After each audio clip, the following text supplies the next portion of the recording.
Now, what you can do instead when that quote comes in is your team can send a text message, just like we were talking about with 911 call, to the homeowner or business owner. They tap on it. You instantly connect. They see your face. Here comes the trust build and the virtual hug.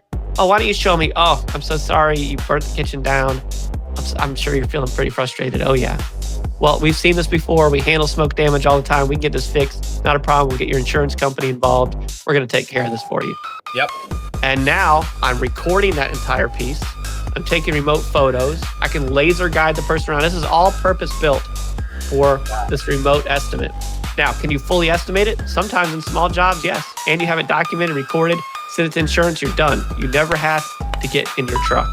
And now you're sending out your team, you're giving them the recording, they're seeing everything coming in, they're filling the truck up with what they need, and they're heading out, right? And they know, and the customer doesn't have to repeat themselves.